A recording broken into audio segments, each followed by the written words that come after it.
Hey, I'm going to do another quick video update on the weather situation in Oklahoma this week. I'm going to try to not make it as long as the other previous two that I did, but no guarantees.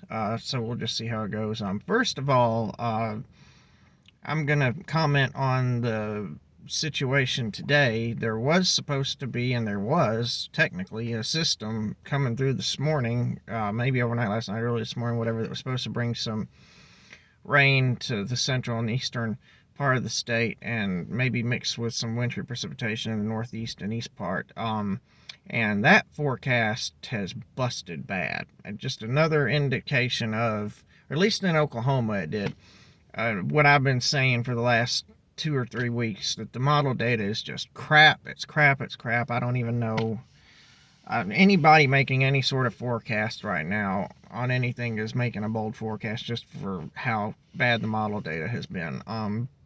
The precipitation shield did happen in southeast Kansas and east Kansas, and also down in East Texas, but there's just a big split right over the Oklahoma part. So, and it was kind of supposed to develop more over Oklahoma than the other two. So, again, just poor handling of stuff by the model data.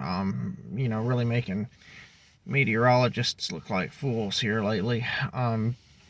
So now on to the future situation for Thursday. Still that strong, powerful front system is expected to come into the area. Again, more indication of how the model data is just crap. It has really big fluctuations in what it's saying yesterday, especially yesterday morning and into the later part of the day before that, was showing real strong southwestward digging of the trough and the track of the Fort Max, the upper level part of the system that's going to come around the base of the trough of the cold front. And it was showing some pretty decent snow totals in parts of the central part of the state, even the southwest part of the state on a few of the runs.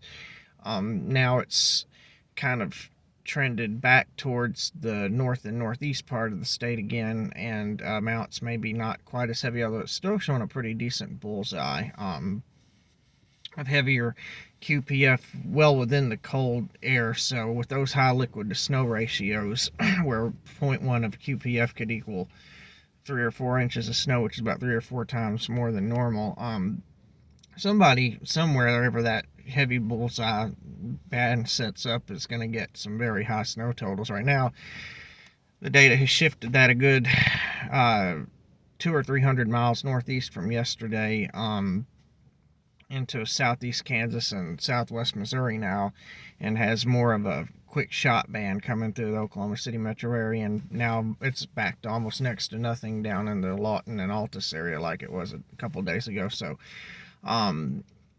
that we'd still get the powerful front, the temperature drop of about 30 or 40 degrees in a few hour period of time. There was strong north winds of about 40 to 50 miles an hour, and the gusts could exceed 60, especially in the western part of the state. And even with a quick burst of snow of maybe 1 to 2 inches, which is about what they're saying. They're saying maybe less than an inch south of I-40, an inch or more north of I-40, but not really exceeding 2 inches until you get further northeast, like up towards the Stillwater and Tulsa area.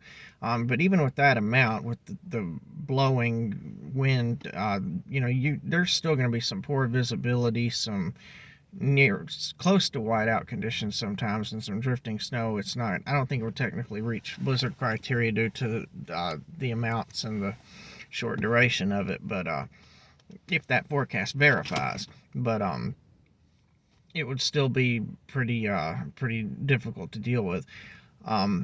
So I'll say though, it can easily flip flop back in the other direction. It has flip flopped. It can flip flop back in the other direction, then back to the lesser side. It's just the data's been all over the place.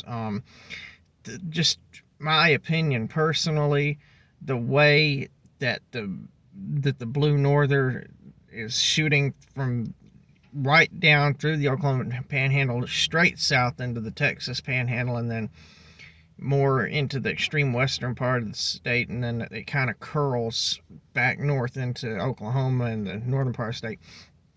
That tends to tell me and again, I'm taking a sheer guess that low center developing, the data might be a little bit too far east with that. Now, that doesn't always necessarily mean that the precipitation is too far east with that. It could be, even if the surface low forms a little bit further southwest in data, saying the isentropic ascent over the front could not might not really be coming together to the condensation point until a little bit further east. So, but it just seems to me, just looking at it, like the precipitation shield is forming a little bit too. Well, it's dropping south originally, but it's building west, kind of similar to how a squall line would backbuild. It's kind of building west too as it's dropping south. So that the data might be a little bit too far northeast with that. And if that's the case, then maybe, the heavier totals would shift back this way. But really, it's just a crapshoot. It's a guessing game right now until more consistency comes in. And when you're already within 72 hours of the event, there's really, what consistency at that point? There's really not a lot.